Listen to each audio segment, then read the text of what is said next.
today's lecture we will study Euler graphs and Hamiltonian graphs. First, Euler graphs.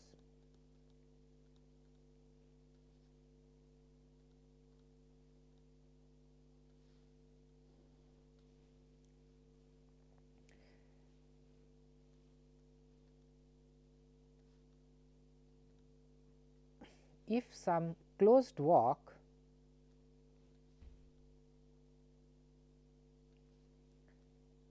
in a graph contains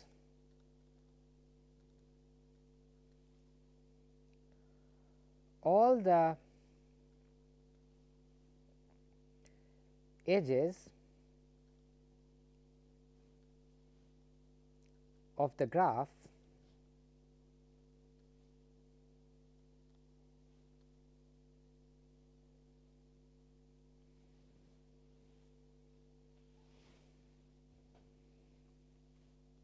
then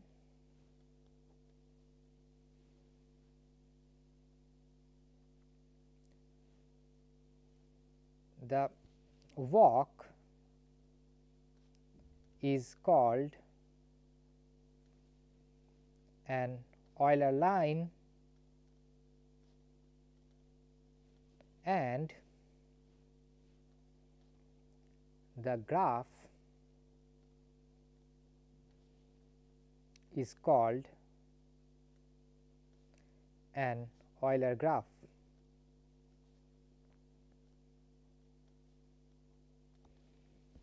Now, here we have to remember that the way we define walk, it means that the vertices can be repeated, but edges cannot be repeated.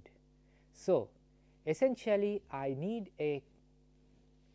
to traverse on the graph in such a way that I start from one point and come back to that same point. So, I have got a closed walk, and in between I can come to a vertex more than once, but I cannot repeat edges.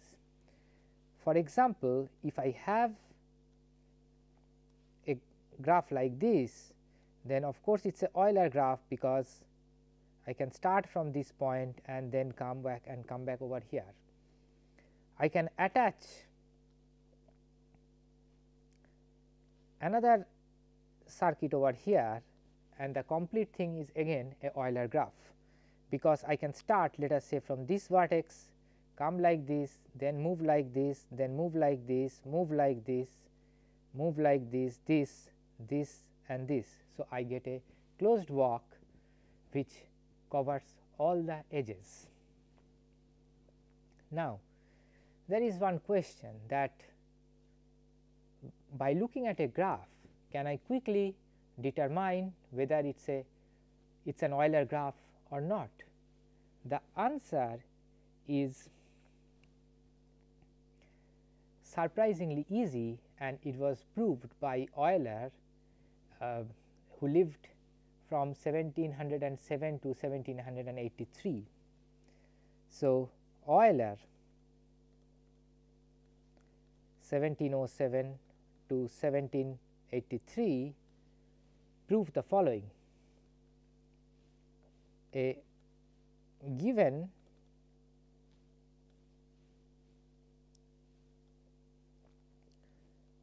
connected graph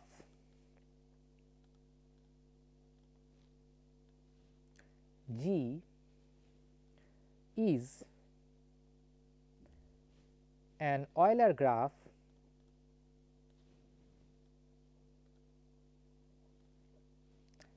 if and only if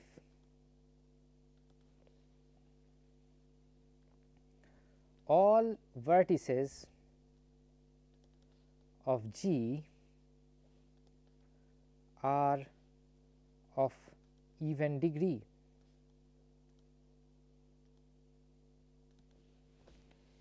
Now, the question is why? Now, I will only give a sketch of the proof. Now, let us suppose that I have an Euler graph. Let us suppose a graph like what we have seen before.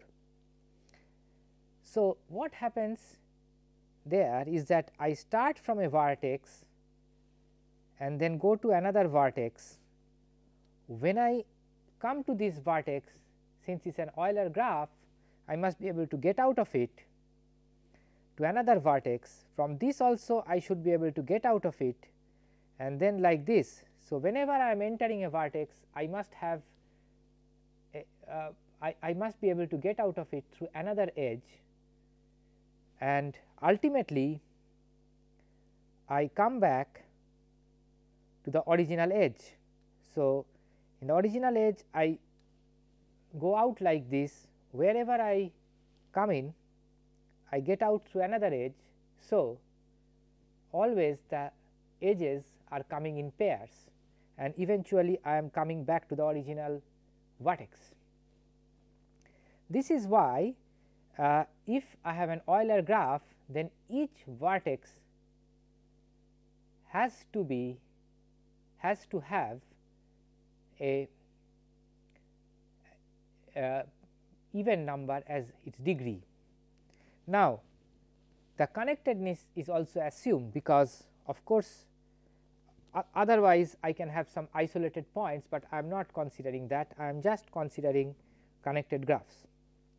The question is that whether it is true in the converse direction. That means, suppose I have a graph with each element, each vertex having even degree, will it be an Euler graph? The answer is yes, and the proof goes like this, that suppose I start from a vertex of a graph whose degrees are even.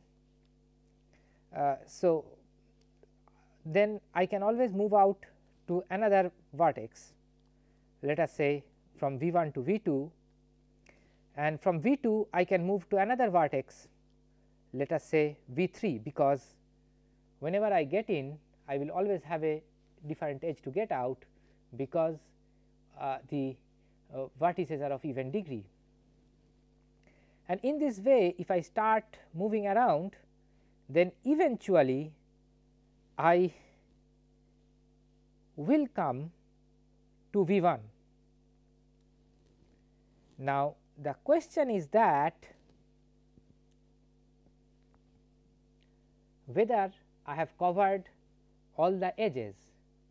Now, if I have covered all the edges, then already I have got an Euler line, but suppose I have not covered all the edges, that means there are some edges left, and there are. So, I have to search here some vertex where the degree is more than 1, suppose more than 2. So, suppose in the vertex V 3 the degree is more than 2, that means there are some other edges coming out of it. What I can do is that I can cut this graph out and start from V 3 again and start traversing the graph. I will do that, and eventually I will come to V 3 again. I ask the same question. Suppose I have covered all the edges, then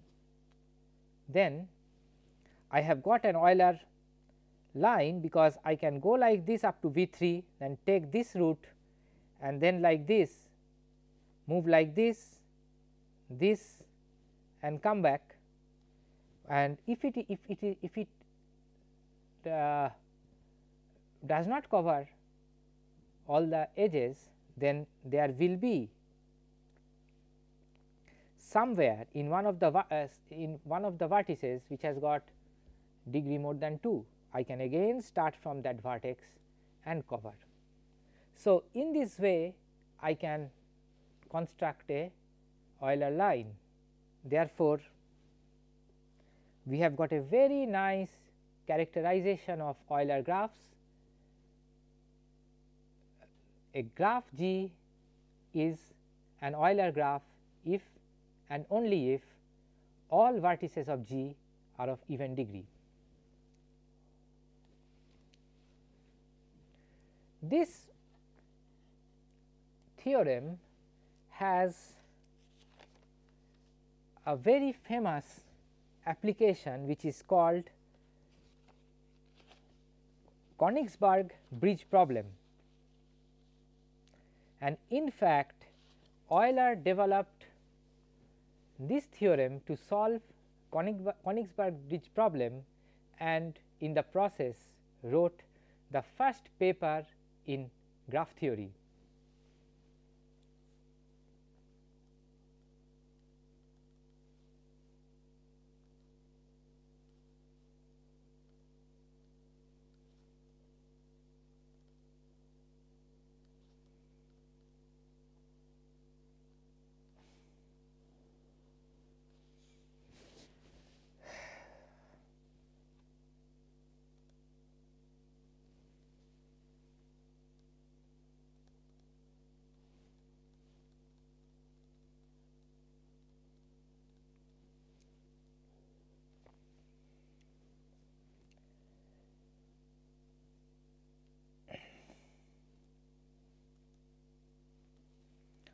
Two islands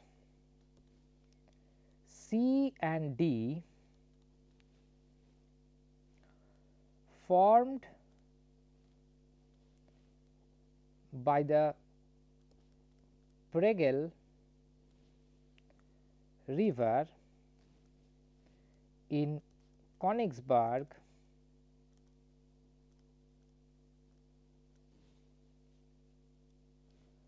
were connected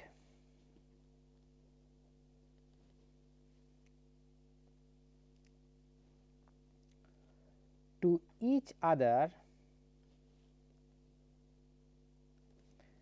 and the banks A and B by 7 bridges. So, we draw the configuration. We have got a river flowing across a city Königsberg, and the city is developed on both sides of the river, and there are two islands. So, the banks are A and B, which I shade over here, and two islands C and D, which are also shaded. The islands are connected by bridges, and there are some bridges connecting the banks to the islands. So, these are the bridges. Now, the question is whether one can start from one of the banks or islands and traverse through the bridges, traverse through each of the bridges exactly once and come back to the same point. Now, people before Euler were trying to solve this problem and did not get an answer. What Euler proved is that this scenario can be mapped to a graph theoretic problem, and then by the theorem that he proved, the theorem that we saw just now, it is absolutely clear that you cannot have an Euler line, and hence it is not possible to traverse through all the bridges exactly once and come back to the same point. Now, if we want to transform this problem to a graph theoretic problem, then we get something like this. The vertices are labeled as A, B, C, D corresponding to the land masses, and the bridges by the edges. So, A to C there is one bridge, and this is the second bridge, C to B there is one bridge and this is a second bridge, A to D we have got one bridge and B to D there is one bridge and there is a bridge connecting C to D. What we see here is a degree of A is 3, degree of D is also 3 and so on. So, of course, all the vertices are not of even degree. So, no question of getting an Euler line and therefore, no question of being able to traverse each bridge exactly once, starting from one of the land masses and coming back to the same land mass. Now,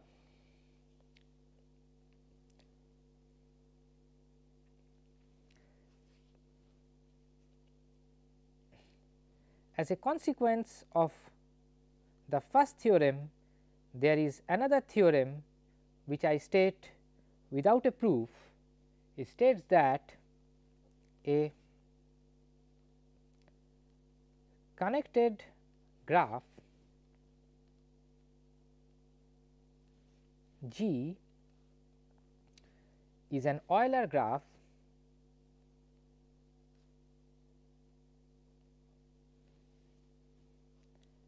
if and only if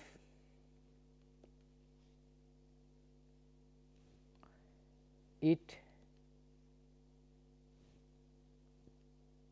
can be decomposed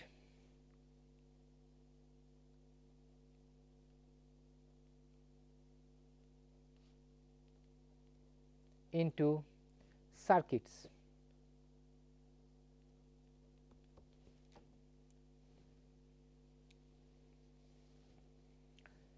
So, this is again another result which is more or less obvious. So, I leave it to you for proofs. Now, as we have seen that this problem of whether a graph is an Euler graph or not has got a very concrete and definite answer. There is another problem which sounds similar, but which has been elusive from the beginning till now. For that, we come to the idea of Hamiltonian paths and circuits.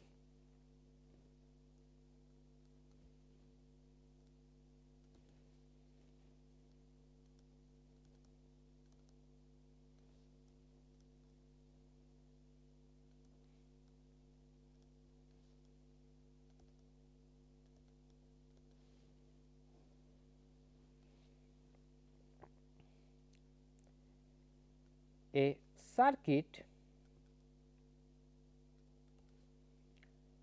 in a graph G is said to be Hamiltonian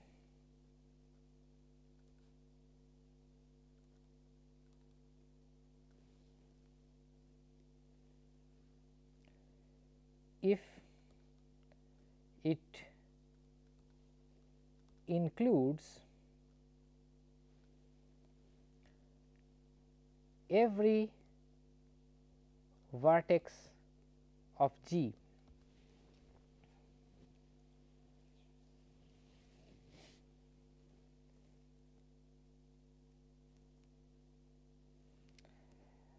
Alternatively, a Hamiltonian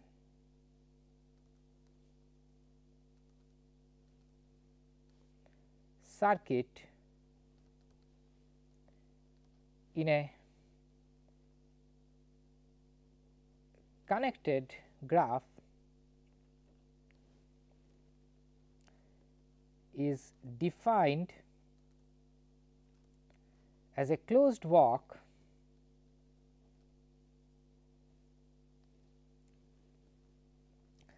that traverses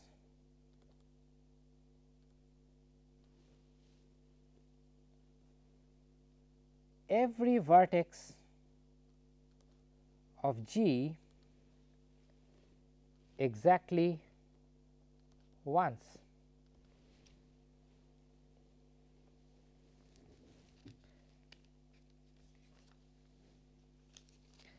Now, what is a Hamiltonian path?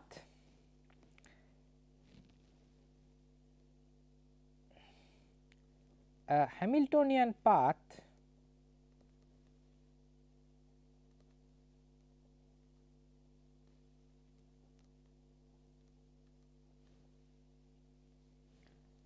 is an open walk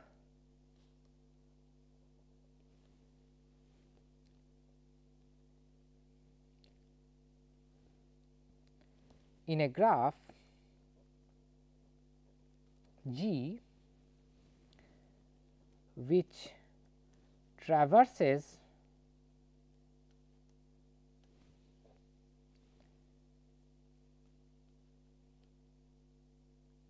every vertex of G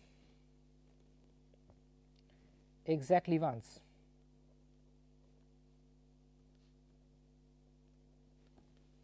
Now, if a graph has a Hamiltonian circuit, then we will call that graph a Hamiltonian graph. If a graph has a Hamiltonian circuit,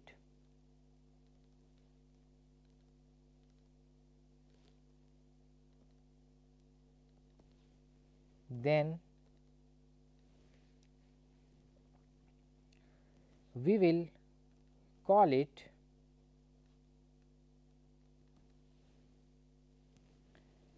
a Hamiltonian graph.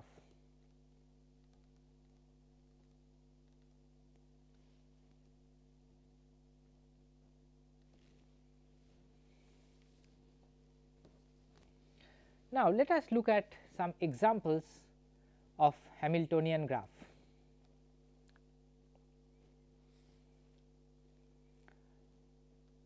If we have a cycle like this, of course, this is a Hamiltonian graph because I can move like this and come back. So, it is I have moved through all the vertices exactly once and come back to the same vertex. Now, if I have something like this,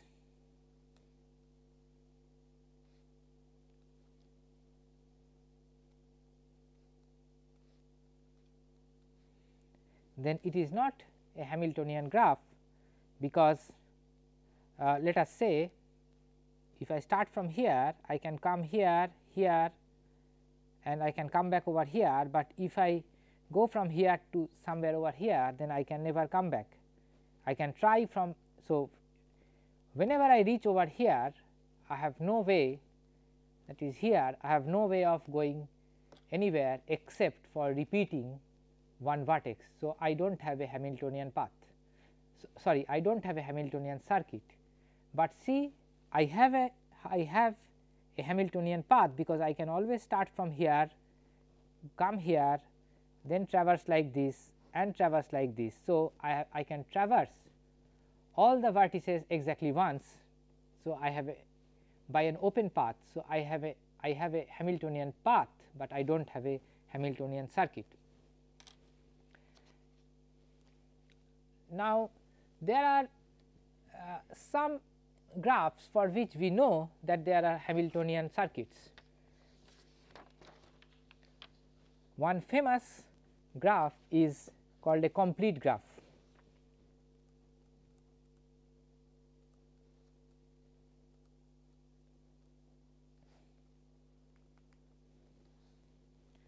A simple graph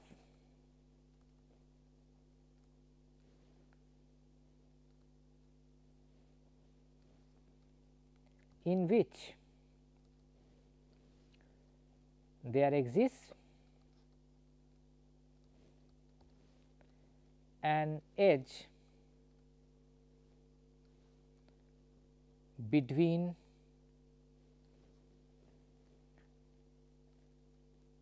every pair of vertices is called a complete graph.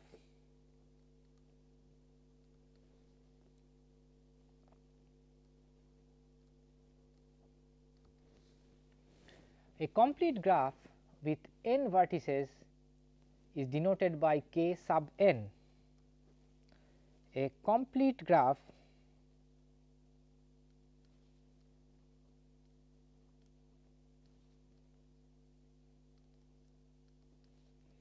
with n vertices is denoted by k sub n. So, well, if we have k2, k2 is simply this, k3 is simply a cycle, and k4 is a graph like this.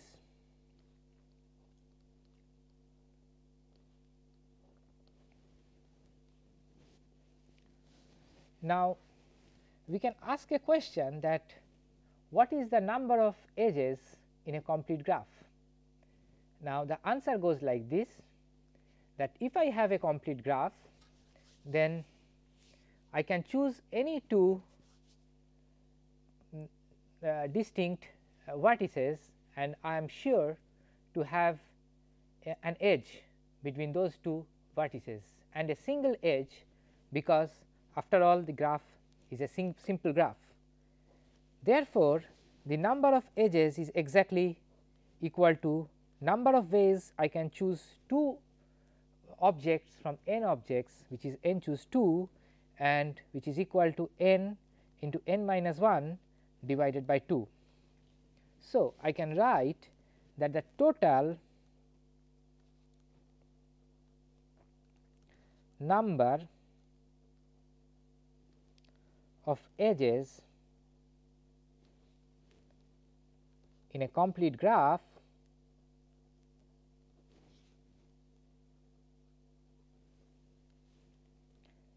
is n into n minus 1 divided by 2.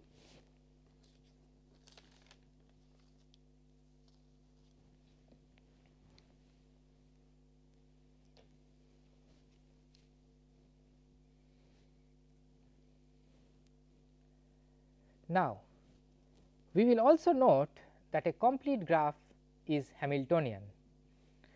The reason is that I can always start from any vertex. Let us say I start from 1 and then I go to 2, and from 2 I will always be able to go to 3, because 2 3 are connected, and like that I can keep on going up to n, supposing that the complete graph is with n vertices and I have labeled the vertices from 1 to n, and then from n I will always be able to come back to 1. So, for example, if we take k4 given above, so here this is 1, and then suppose this is 2, then suppose this is 3, and from 3 I can always go to 4, this is 4, and I can always come back to 1. So, thus it is complete, and this works for any complete graph. So, the one Hamiltonian path is 1, 2, 3, 4, 5 and like that up to n, and then n connected to 1. So, I can ask a question now, that how many edge disjoint Hamiltonian paths are there in a complete graph, and we have a definite answer to that, which is as follows.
So, for n odd and n greater than or equal to 3,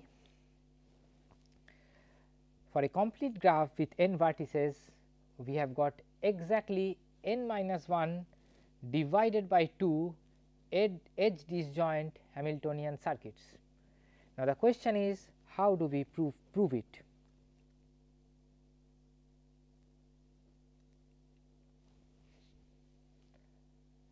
Now, if we think in this way, that a Hamiltonian circuit in a graph with n vertices will have n edges. A Hamiltonian circuit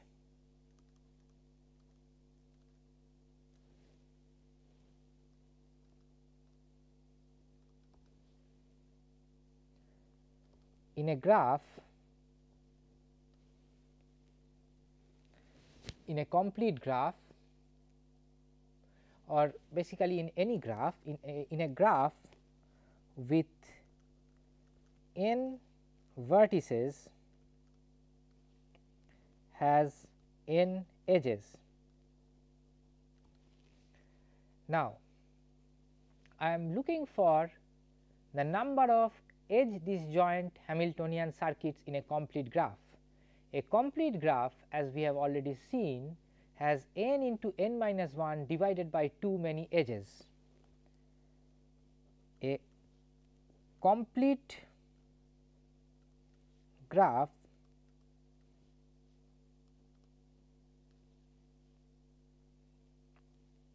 with n vertices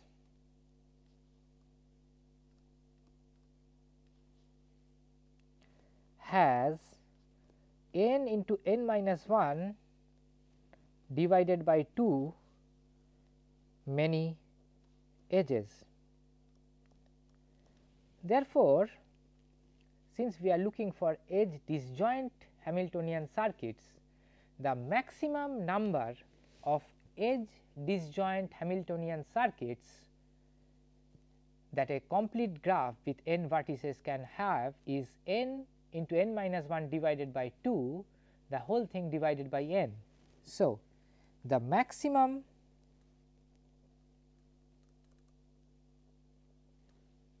number of edge disjoint Hamiltonian circuits in a complete graph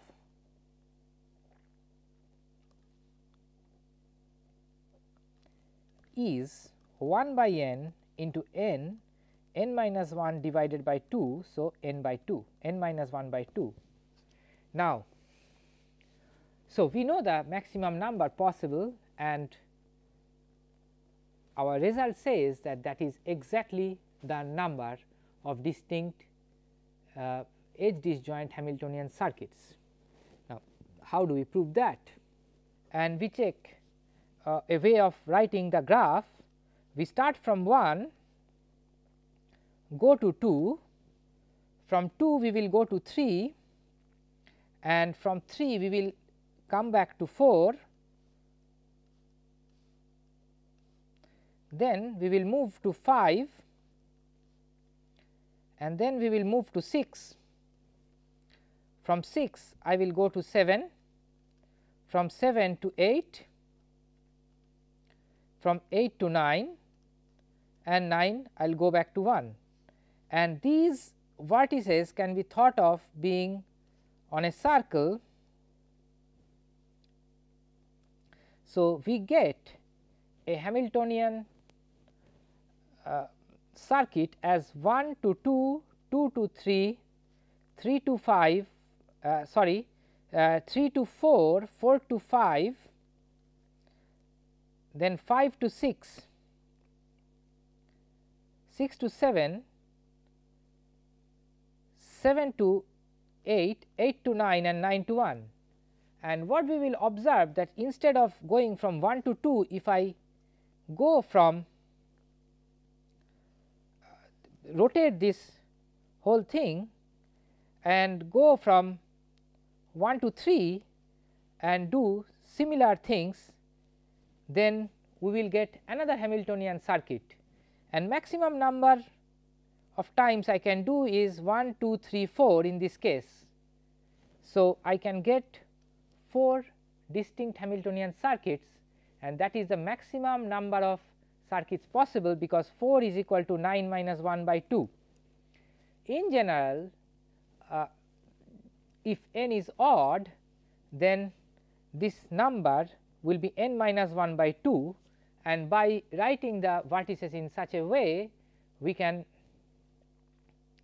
show that we can get all the n minus 1 by 2 many distinct that is Hamiltonian circuits.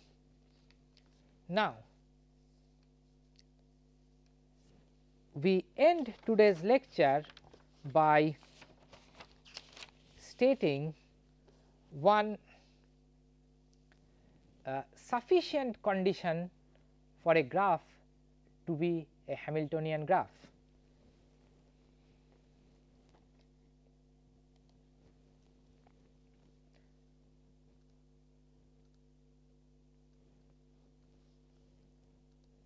A sufficient condition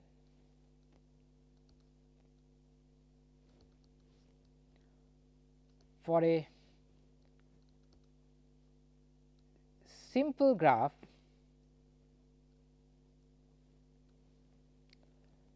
to have a Hamiltonian circuit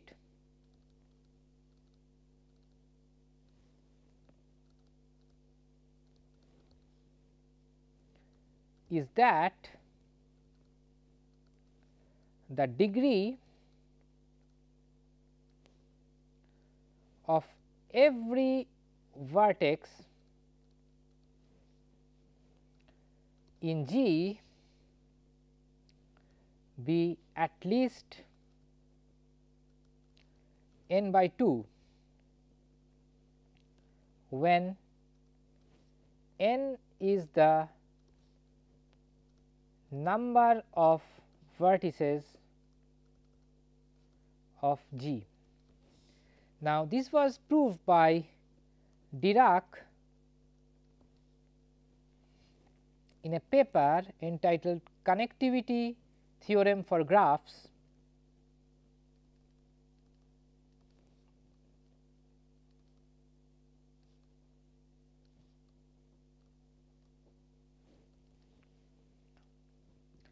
published in Quarterly Journal of Maths series 2 volume 3 1952 171 to 174. Now, a word of caution, this is a sufficient condition. We know that if a graph has this property, then definitely it will have a Hamiltonian path, but there are graphs